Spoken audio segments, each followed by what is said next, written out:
The other day, I talked to you about the 1 meal per day. I never intended to tell you, but then it slipped out of my mouth. I didn't want the consequences of it. The multiplied karma of it. Also, I did not want for some people to copy it. But later, heaven told me that it's supposed to be revealed. Even though I was sighing, in relief, I still did not like for that part to be in the public like that. But then I know why it should be like that. So that there's another reason I could tell you not to be in the extreme and take care of your body, take care of your health, etc. Because God doesn't want people to restrict themselves too much with some kind of frenzied discipline, which is not all that necessary. So later, I also remember the Buddha allowed the monks and nuns to even have, nutritious juice of vegetables and fruit in the afternoon, after noontime, which is usually described as the only 1 meal a day time. Yeah. And then I remember so many yogis or practitioners practicing all kinds of punishment for the body. And I asked God if it's really helpful for them to be liberated. Because after all, they did all that for you, no? So God said no. God doesn't want people to hurt your temple. The body is a temple of God, and we should revere it.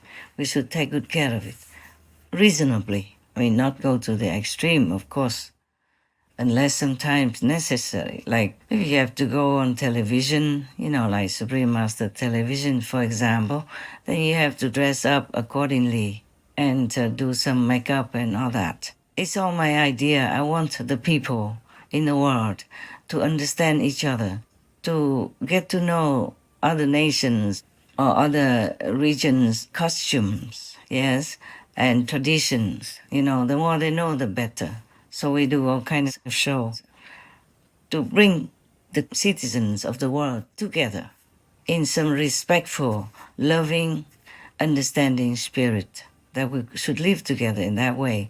Then we would have peace, harmony, and we will never have war. But that is not enough, of course, because according to the king of war, I asked him, then what to do to destroy this warlike energy, killing energy, to have peace on earth, for people to live on happily, luckily, in the way they should.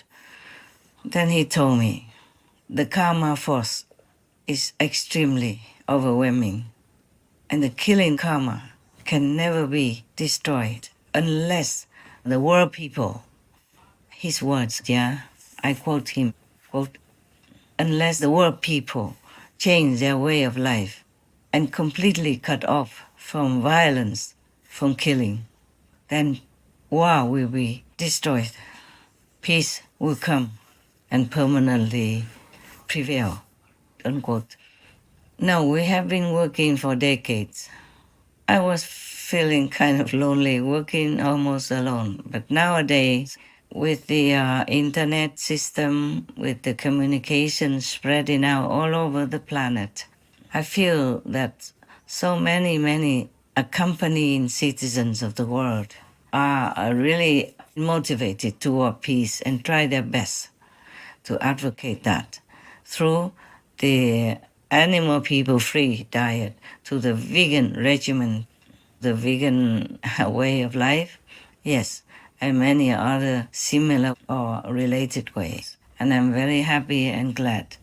It's just that the number is not yet enough to cover the violent karma of killing.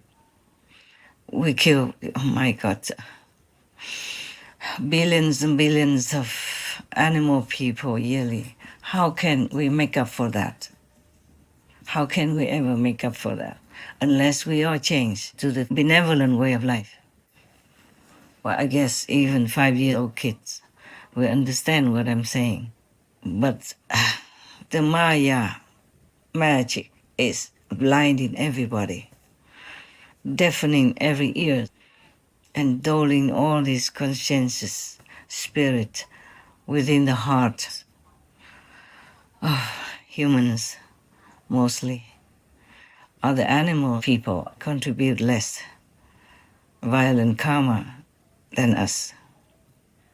You see, like, perhaps some animal people cannot be vegan, but humans, we have choice. We have lots of choices, and we can eat anything in the vegetable kingdom and have enough nutrition. That is the thing. We did not have to kill. We do not have to, and we will not have to kill. And we deliberately deny the benevolent way of life and choose to kill, to eat all this dripping blood, flesh, some even eating it raw. To eat animal people meat, when you remember it and think about it, you already feel very yucky. Not to talk about eating flesh that still has blood in it, or even alive. Oh my God. Humans, some are so wicked. Oh, incredible. It's worse than some hell devils. And we should try to think of how to formulate it again. I wish I could write it down. It would be easier for me to just read it, but I can't write anymore, after editing a lot of shows on Supreme Master TV. I just don't feel like writing that much. I never really loved writing, only in school or when I was younger, writing poems, expressing my feeling at that present moment. Because it just came out, I just had to write it down. But poems are easier for me because they're short and also they come out easily. So it was almost like I wrote down what came into my mind quickly and simply. But the karma stuff and all the things that I have to explain to you are different. It has to be exact and it has to be truthful.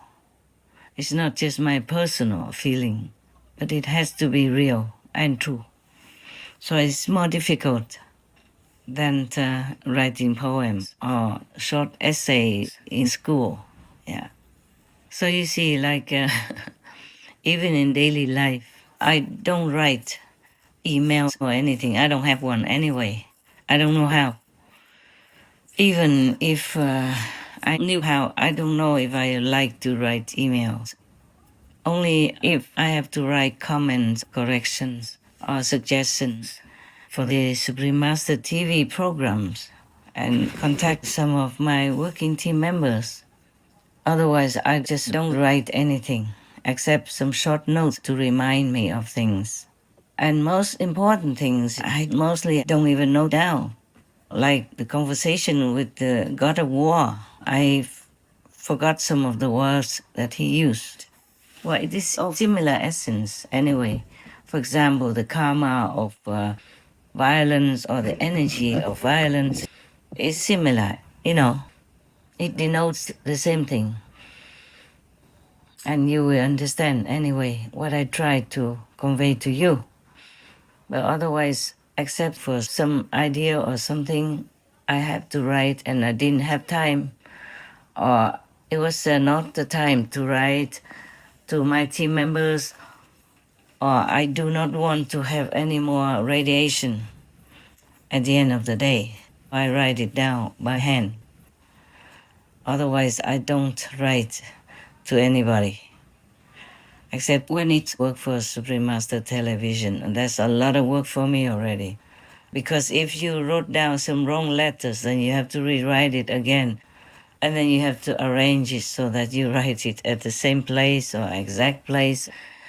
In such a small, maybe room of the script for the show. It costs a lot of time. I don't write with 10 fingers even. Yeah. With all that, I have enough work to do, and then I have to do inside work as well, you see? So I don't have the inspiration to write the long-winded articles or something anymore. I write only short sentences or short articles like for slogans or vegan or peace. Yes. Or short news, yeah, for the team. Some suggestions to the team, some shows to do, some comments on some shows, or some additions to some shows, etc. And these are enough work for me to do because I need to do more inside work than outside. But I can't forsake either of them. I really miss the Himalayas times and the Hauta times. Hauta is a mountain area in Taiwan where I used to go to do retreats, either alone or with a couple of residents, yes. And then sometimes I took the whole residence group at that time to come with me, and we pitched tents on the bank of the river. And we lived simple, very simple. Just cooked 2-3 big pots and we shared it, with some wild kinds of eatable vegetables at that time. And like maybe sweet potatoes, potatoes, some fruit that we either ate raw or we put in a small bonfire, to roasted apple, roasted orange, roasted corn, stuff like that. And we were very happy. And then I had to go out because of an already pre-arranged lecture or something, yes. So these two places I miss very much. I wish I could relive it any time. And there's also another place I like in America, one of the mountains in San Jose, California. And that mountain is the only one that still has trees, plants, and white flowers, that bloom so beautiful in spring. And now if you want to live up there, you have to have permission to build a house, And then you must make a road to go all the way from the foot of the mountain all the way up to the peak of that small mountain, not very big. But I didn't want to because I didn't want to cut trees to make a street. I looked all over around, many hills, so many mountains were already all empty. That was almost the only place that had plants and trees, and big trees, so I had no heart to cut them down. I loved that place very much. Every night we just made a small little fireplace, with 3 stones and collected the dry wood around it to make vegan meals. And we lived in second-hand, fourth-hand, fifth-hand trailer, yes. And there's a little water well, on that mountain. There is also a lake in the front, which is the water supply for that city. I really loved that very much. I could walk, around all day long to look at the flowers and trees and the lake. I was very happy there. And then I had to leave because the lecture somewhere was waiting, I was always reluctant to leave, but then I thought, maybe I could come back. But it never happened again that I could come back somehow and live there forever and be a base for myself like that. These couple places, I love to stay there forever because nobody's around, only you and the mountain and the bird people and the trees and some small source of water, yes. And now it's completely different.